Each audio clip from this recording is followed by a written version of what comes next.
Merhaba, iyi günler. Dün gece Adana'dan gelen acı haber, 11 kız çocuğunun, öğrencinin hayatını kaybetmesi, bir de görevlinin bir kız öğrenci yurdunda yangın sonucu hayatını kaybetmesi Türkiye'yi derin bir acıya boğdu haklı olarak. Bununla birlikte tekrar Türkiye'de ne zamandır adı anılmayan bir İslami grup, Süleymancılar, bu olayla beraber tekrar gündeme geldi. Bu çünkü söz konusu olan yurt, tahsil çağındaki talebelere yardım derneğine bağlı bir yurt ve bu dernekte Süleymancılar olarak bilinen İslami grubun, cemaatin bir uzantısı ve bununla beraber de Süleymancılık üzerine bir takım iddialar ortaya atılmaya başlandı, hakkında bir şeyler konuşulmaya başlandı. Ancak bunların çok tatminkar olduğunu düşünmüyorum. Bunun çok nedeni var. Öncelikle şunu söyleyeyim, Süleymancılık Türkiye'nin, Cumhuriyet tarihinin en önemli İslami yapılarından birisi olmasına rağmen son yıllarda özellikle geri planda kaldı. Bunun bir kısmı kendi iradesiyle ama esas önemli olanı da özellikle Fethullah Gülen cemaati başta olmak üzere diğer gruplar karşısında etkisini büyük ölçüde yitirmesidir. Yani bazılarının sandığı gibi Süleymancılık, Fethullah Gülen cemaatinin ya da şimdiki tabirle FETÖ'nün boşalttığı alanı doldurmaya aday yeni bir hareket falan değil. Tam tersine Fethullah Gülen, Süleymancılığın çok sonrasında ortaya çıkmış Gülen cemaati ve onun gerilediği yerde onun bıraktığı boşluğu dolduran bir harekettir. Yani Süleymancılık çok daha eski bir hareket. Kurucusu olan Süleyman İlmi Tunahan 1888 doğumlu, Balkanlarda doğmuş ve genç yaştan itibaren dini eğitim konusunda uzmanlaşmış ve Cumhuriyet'in ilk yıllarında Kur'an eğitiminin ihmal edildiğini, hatta yasaklandığını iddia ederek Kur'an eğitmek, Kur'an okuma öğretimine dayalı bir cemaatleşmeye gidiyor ve tabii ki buradaki hedef kitlesi gençler, öğrenciler, çocuklar. Ve Cumhuriyet'in ilk yıllarında Süleymancılık bir takım iş adamlarının destekleriyle genellikle tırnak içinde söyleyelim, yer altında Kur'an eğitimi üzerine yoğunlaşan bir cemaat. Ve bu Kur'an eğitimi halkaları özellikle ülkenin batı bölgelerinde, Akdeniz'de, Ege'de çok etkili bir şekilde yayılan bu halkalarla beraber Süleymancılık Türkiye'de kısa bir süre içerisinde güçlü bir hareket oldu. O tarihte, aynı tarihlerde ortaya çıkan Said Nursi'nin nurculuğuyla paralel bir şekilde Türkiye'de eski tarikat yapılarından farklı, tarikatlardan gelmiş kökeni tarikatlar olmakla beraber tarikatların uygulamalarından farklı uygulamalarla ortaya çıkmış iki İslami cemaat, iki yeni Cumhuriyet döneminde ortaya çıkmış iki İslami ekol söz konusu. Süleymancılık ve Nurculuk. Bunların ikisi de kurucularından adlarını alıyorlar ama bunları tarikat olarak adlandırmanın doğru olmadığını düşünüyorum. Çünkü tarikatlarda var olan birçok ritüel, birçok mekanizma burada yok. Burada çok daha farklı yeni mekanizmalar var, modern mekanizmalar var. Gelenekselden çok modern yapılar. Şimdi 1980 ortalarında baktığımız zaman Süleymancıların Türkiye çapında 1000'i aşkın Kur'an kursu binası ve pansiyon vardı. Ve özellikle Almanya başta olmak üzere Avrupa'da 215 tane 1986 yılı itibariyle İslam Kültür Merkezi vardı. Diyanet'ten çok daha güçlüydü bir zamanlar Avrupa'da Süleymancılık. Süleymancılık Avrupa'da çok ciddi bir örgütlenmeye gitmişti. Özellikle buradan elde edilen maddi imkanlarla beraber Türkiye'deki Kur'an kursu ve pansiyon faaliyetleri öne çıkartılıyordu. Süleymancılık denince akla tabii ki önce Kur'an eğitimi, Kur'an kursları ama bir diğeri de pansiyon gelir. Süleymancılar kendileri okul açmak yerine okullara giden çocuklara pansiyon imkanı, yoksul çocuklara pansiyon imkanı tanımalarıyla bilinirdi. Dün gece Adana'da yaşanan da bunun bir günümüzde de devam ettiğini çok açık bir örneği. Fethullah Gülen bunun ötesinde doğrudan okul açtı. Yani Süleymancılar okul açma imkanı ya da vizyonu yoktu. Sadece öğrencilere, yoksul öğrencilere pansiyon imkanı sağlıyordu Anadolu'da. Fethullahçılar ise tam tersine daha fazla ileri götürerek okullaşmaya gittiler ve okullaşmaya giderek Süleymancıları geri planda bıraktılar. Zaten devletin Kur'an eğitimini İmam Hatip liseleriyle beraber bizzat üstlenmesi, Diyanet'in iyice güçlenmesiyle beraber Süleymancılığın Kur'an eğitimi fonksiyonu, yani Kur'an kursları etkisini büyük ölçüde kaybetmişti. Dolayısıyla pansiyonlar okul öğrencilerine, ortaokul, lise ve üniversite öğrencilerine yönelik pansiyon faaliyetleri öne çıkmıştı.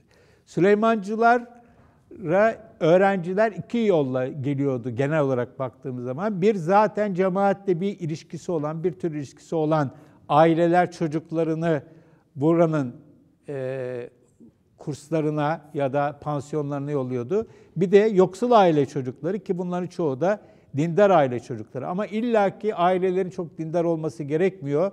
Dün Adana'da örneğini gördüğümüz gibi bazı yerlerde yoksul ailelerin çocuklarını yollayabilecekleri başka alternatif olmadığı için, çok alakaları olmamakla birlikte, hatta hoşlanmamakla birlikte mecburiyeten Süleymancıların yurtlarına, pansiyonlarına çocuklarını yolladığını tarih boyunca biliyoruz. Bugüne kadar yüz binlerce öğrenci Süleymancıların yurtlarında kalmıştır. Ama bunların hepsi daha sonra yollarına Süleymancı olarak, yani cemaatin içerisinde devam etmediler. Ama buralarda yetişenlerin önemli bir kısmının cemaatin etki alanında olduğunu varsayabiliriz. Şimdi bu çok kapalı bir cemaat. Gazeteciliğe ilk başladığım yıllarda Nokta Dergisi'nde 1985 yılında İslami cemaatleri çalışırken o dönemde Fethullahçılar tamamen kayıptı zaten. Adları duyuluyordu ama kendileri yoktu. Süleymancılar biliniyordu, kurumları vardı ama Süleymancılara ulaşmak imkansızdı. Ulaştığınızı sanıyordunuz ama hiçbir şey öğrenemiyordunuz. Çok kapalı kutulardı, dışarıya tamamen kapalılardı ama öte yandan bir bakıyordunuz Süleymancıların yaptıkları derneklerin, federasyonların genel kurullarına falan baktığınız zaman çok disiplinli, çok modern bir yapı karşınıza çıkıyor. Yani Süleymancıların öteden beri bende bıraktığı izlenim şudur: açık gibi kendini gösteren ama tamamen kapalı bir yapıydı. Dışarıya karşı çok kapalı, içeride kendi ritüelleri olan, belli bir sır mekanizmaları olan bir yapı ve özellikle de çocukların oraya gelen, onların pansiyonlarında kalan ve daha sonra da cemaatle bir şekilde ilişkilerini sürdüren çocuk ve gençlerin dış etkilere kapanmasını temel amaç edilmiş olan bir yapı söz konusu. Bu kadar kapalı bir yapı ama diğer yandan Türkiye'deki cemaatlerin, İslami cemaatlerin büyük bir kısmının aksine Süleymancılık siyasette hep içli dışlı olmuştur. Çok ilginçtir. Süleyman Hilmi Tunağan'ın ölümünün ardından yerine geçen damadı Kemal Kacar, Ç ile değil C ile yazılıyor. Ben de ilk başlarda hep Kaçar diye sanıyordum ama Kacar. Uzun bir süre milletvekili olarak görev yaptı. Demokratik Parti'den, Adalet Partisi'nden milletvekili olarak görev yaptı. Hatta Avrupa Konseyi'ndeki Türk Parlamenterler Grubu içerisinde de görev yaptı. Siyasette çok aktif birisiydi, milletvekiliydi ama çok ilginç bir şekilde cemaati kapalıydı. Yani cemaatin lideri milletvekili, hatta Avrupa'da bile milletvekilliği yapan, Türkiye'yi Avrupa'da temsil edecek kadar siyasette içli dışlı ama cemaatin bireyleri tamamen bu işe kapalı. Daha sonra Kemal Kaçar'ın ölümünden sonra Süleyman Hilmi Tunağan'ın torunu Ahmet Arif Denizolgun cemaati devraldı. Ve Ahmet Arif Denizolgun da siyasette çok içli dışlıydı, milletvekili oldu ve ANAP'tan da bakanlık yapmışlığı da var. Yakın bir zamana kadar, yakın zamanda vefat etti kendisi, öldü. İlginç olan Ahmet Arif Denizolgun'un kardeşi Beyazıt Denizolgun da Adalet ve Kalkınma Partisi'nin kuruluşunda yer aldı. Kurucularından birisidir ve milletvekilliği yaptı. Şu anda milletvekilliği değil ama ilk dönem ve yanılmıyorsam bir sonraki dönemde milletvekilliği yaptı. Abisiyle yolları ayrılmıştı. Abisi daha sonra ANAP'ın tasfiyesinden ya da yok olmasından sonra Süleymancılar Adalet ve Kalkınma Partisi'nin ilk yıllarında AKP'ye çok açık bir şekilde tavır aldılar ve Doğru Yol Partisi'nin içerisinde aktif bir şekilde siyaset yaptılar.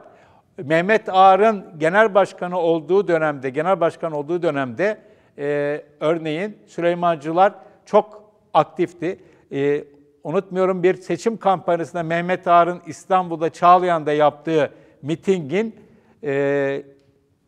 büyük kalabalığını, ki çok kalabalık değildi, büyük bir kısmını Süleymancılar oluşturuyordu ve Süleymancıların o dönemde AKP iktidarıyla ciddi bir sorunu vardı. İstanbul'da bir binalarının AKP'li belediye tarafından yıkılmasını protesto ediyorlardı. Yanılmıyorsam Kasımpaşa'da olması lazım o binanın. Onun protestosu mesela Doğru Yol Partisi'nin o seçim mitinginde ciddi bir şekilde öne çıkan bir konu olmuştu. Şimdi sanılıyor ki Süleymancılar AKP hükümetiyle çok içli dışlı. Benim bildiğim böyle bir şey yok. Hatta yakın zamanda tekrar Süleymancıları yakından tanıdığını düşündüğüm haber kaynaklarımla konuştuğumda Süleymancıların şu anda siyaseten belirsiz bir konumda olduklarını öğrendim ki bu şaşırtıcı değil. Şu anda cemaatin başında Ahmet Arif Denizolgun'un ölümünden sonra daha 40 yaşına basmamış, yanılmıyorsam 37 yaşında olsa gerek, Alihan Kuriş, gerçek adının Ali Erhan olduğu söyleniyor ama Alihan Kuriş isimli bir yüksek mimar var. Bu da Alihan Kuriş de Süleyman Hilmi Tunağan'ın torununun, bir kız torununun oğlu. Yani aile sürdürüyor. Bu anlamda baktığımız zaman tarikat yapılarına andıran bir olay görüyoruz. Damatlar, torunlar, torunların çocuğu gibi giden genç ve çok da tecrübeli olmayan bir yeni cemaat lideri söz konusu ve zaten Ahmet Arif Denizolgun'un zamanında Süleymancılık çok ciddi bir kriz yaşıyordu. Bu krizin bir nedeni etkisi eskisi kadar değildi. İkinci nedeni AKP ile girmiş oldukları kavga ve o kavgadan yenik çıkmış olmalarıydı. Çok fazla büyümedi bu kavga ama AKP'ye başından itibaren angaja olmadılar. Angaja olmuş olsalardı durum belki bugün farklı olabilirdi. Zaten bir de diğer taraftan AKP'ye karşı Doğru Yol Partisi'ne oynadılar ama ortada Doğru Yol Partisi diye bir parti kalmadı. Şu anda gidecek yerleri yok.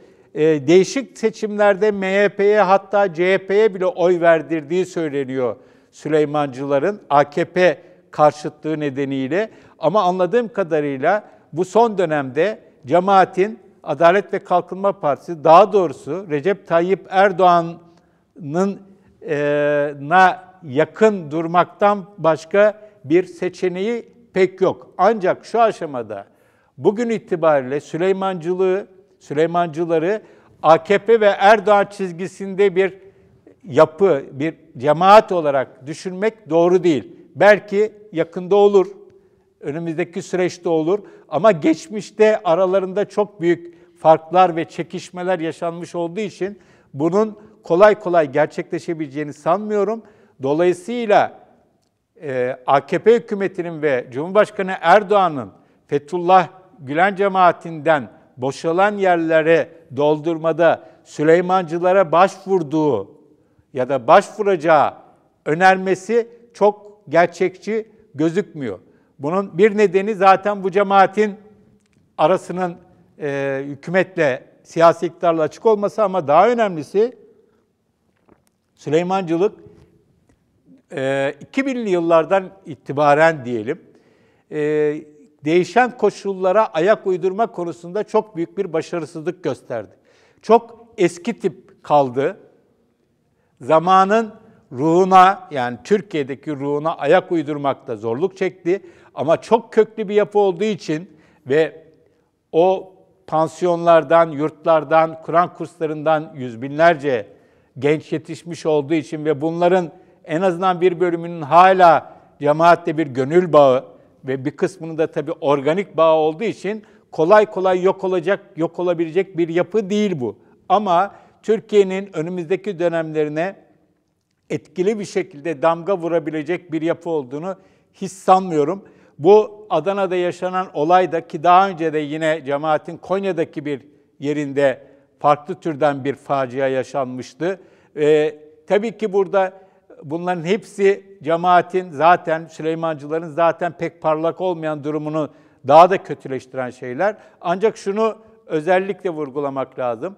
Hükümet, siyasi iktidar bu olayı vesile edip Süleymancılığı köşeye mi sıkıştıracak, yoksa bu olayı vesile edip Süleymancıların hükümete daha da yakınlaşması, bir nevi biat etmek için onlara biat mı dayatacak? Önemli olan bu, ama şunu kişisel olarak söyleyebilirim ki Süleymancılık artık Türkiye'nin geleceğinde etkili olabilecek bir yapı değil.